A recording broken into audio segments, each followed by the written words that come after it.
Assalamualaikum warahmatullahi wabarakatuh. Hello guys, welcome to tutorial PLC. Kita akan belajar PLC Oscil lagi ya. Kemarin kita sudah belajar itu pengenalan PLC Oscil, dan kemudian kita juga udah install software PLC Oscil. Sekarang waktunya kita untuk kenalan nih. Tak kenalkan maka ya kenalan kayak gitu. Oke, langsung saja kita buka softwarenya. Seperti ini simbolnya. Ini adalah software yang versi 2.3 kayak gitu ya. Kemudian yang pertama kali akan saya jelaskan, di sini ada dua tab ya, ada PLC dan instruksi. Kalau instruksi ya tentunya buat instruksi seperti itu, untuk fungsi-fungsi yang akan digunakan pada PLC-nya. Kemudian untuk di tab PLC di sini ada, kalau di sebelah kanannya sendiri di sini ada file ya. Ini secara umum ada membuat file baru, ada untuk menyimpan save gitu ya, menutup file ini ataupun juga membuka file yang sudah ada di komputer kita. Untuk tes ini fungsinya di sini di kode ini ya, di kode ini untuk tes ini fungsinya semacam seperti compile gitu ya.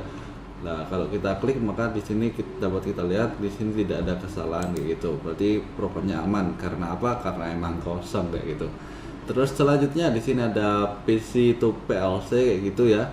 Ini untuk semacam transfer kayak gitu kalau di PLC secara umum. Kalau ini dari PLC to PC untuk ambil ataupun backup kayak gitu. Kemudian di sini ada 3 mode. Di sini ada desain, berarti kalau kita lagi di desain ini kita bisa tambahkan semacam ini nih, kayak instruksi kayak gitu ya. Misalkan kita tambahkan NO kayak gitu, tinggal kita drag and drop ke sini maka bisa.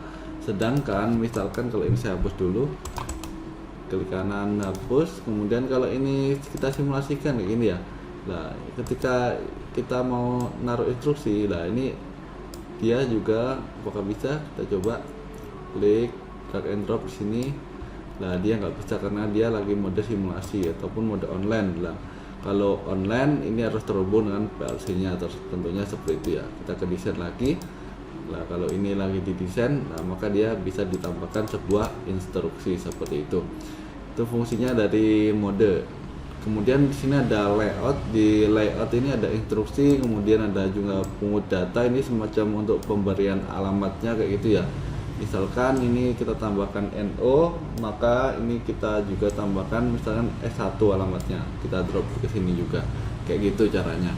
Kemudian ini untuk ada live data juga. Ini kita klik lah, ini kita bisa monitoring di sini nantinya ketika terhubung dengan PLC. Kemudian juga ada HMI Oscil kayak gitu.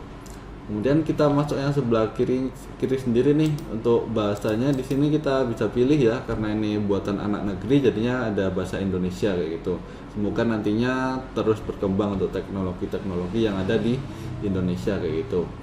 Kemudian untuk PLC modul, nah ini digunakan untuk mengubah fungsi sebuah Oscil PLC menjadi modul I/O kayak gitu ya. Ini untuk settingannya di sini. Kita akan bahas di pertemuan yang lebih mendetail lagi. Di sini ada setting nih yang cukup penting. Di sini untuk hardware, ini untuk nama projectnya kita beri nama apa kayak gitu ya.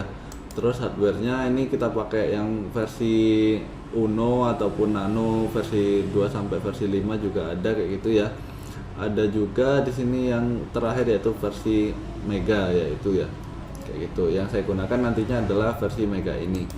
Kemudian setelah kita buat namanya, kita pilih hardwarenya, maka ini kita pilih port nih. Kalau kita nggak terhubung dengan PLC maka ini tidak bisa kita pilih. Nantinya ini kita simulasikan juga kayak itu. Ini untuk setting baud rate-nya, kemudian untuk bootloader ataupun alamat modbusnya kayak gitu. Ini juga bisa kita beri password untuk PLC yang akan kita gunakan nantinya. Kemudian di sini ada tab tangga. Ini ada 3 bagian, yaitu ada initial, main, dan sub diagram tangga. Mungkin video selanjutnya akan saya jelaskan nih untuk kita pembuatan program itu apa arti dari initial, main, dan sub diagramnya kayak gitu. Kemudian juga ada modul. Jadi kalau di pertemuan sebelumnya waktu pengenalan hardware kan sudah saya jelaskan tuh ada masing-masing bagiannya, ada untuk tempat soket apa kayak gitu ya. Contohnya ketika kita ingin memakai RTC atau real time clock, maka di sini tinggal kita checklist saja kayak gitu. Misalkan kayak gini, maka di sini ada keterangan 1 modul terpasang seperti itu. Kalau ini kita uncheck berarti 0 modul terpasang seperti itu ya. Kemudian untuk perangkatnya lah, ini untuk kita bisa mengklik untuk menyelaraskan waktu antara PC dan hardware ketika kita terhubung langsung tentunya. Di sini ada juga aktifkan EEPROM. Ini fungsinya semacam buat kalau di Omron itu memori holding ya. Jadi kalau kita matikan, kalau itu tetap menyimpan untuk memorinya kayak gitu. Ini alamatnya kalau di Oscil itu ada di I61 sampai I80 seperti itu. Kemudian yang terakhir juga ada filter kayak gitu, ada di S1 sampai S16. Oke, mungkin itu ya untuk pengenalan overview PLC Oscil kayak gitu. Selanjutnya nanti kita akan bahas instruksi-instruksi terlebih dahulu, baru nantinya kita akan mulai ke materi yang lebih advance lagi kayak gitu. Oke, mungkin itu saja ya. Terima kasih sudah menonton. Semoga bermanfaat. See you on the next tutorial. Wassalamualaikum warahmatullahi wabarakatuh.